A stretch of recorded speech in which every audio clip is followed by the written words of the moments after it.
বরিশালে বাকেরগঞ্জে নিখোঁজ বৃদ্ধা রিজিয়া বেগম হত্যার রহস্য উদ্ঘাটন করেছে পুলিশ। গ্রেফতার করা হয়েছে অভিযুক্ত দুইজনকে। মাদক সেবনে বাধা দেয়ায় তাকে ধর্ষণের পর হত্যা করে লাশ ঘরের মেঝেতে পুঁতে রাখে আসামি ফয়সাল ও লালচাঁদ।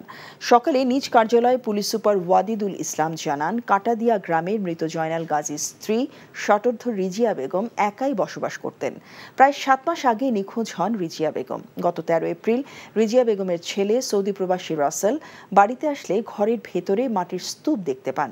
বিষয়টি পুলিশকে অবহিত করলে তারা ঘরের ভেতর থেকে রিজিয়া বেগমের কঙ্কাল উদ্ধার করে ময়না তদন্তের জন্য বরিশাল শের-ই বাংলা মেডিকেল কলেজ হাসপাতালে নিয়ে পাঠান। ডিএনএ পরীক্ষার পর লাশ শনাক্ত হয়, মেলে ধর্ষণের আলামত। পরে মামলা দায়েরের পর অভিযানের নামে পুলিশ। গ্রেফতার করা হয় কাটাদিয়া গ্রামের মোহাম্মদ ফয়সাল ও একই গ্রামের লালচাঁদকে। আসামিরা স্বীকার করেছে মাদক সেবনে বাধা দেয়ায় তাকে ধর্ষণের পর হত্যা করা হয়। বিকাশে কম খরচে ক্যাশ আউটের লিমিট বেড়ে 50,000, প্রিয় এজেন্টও 2টা।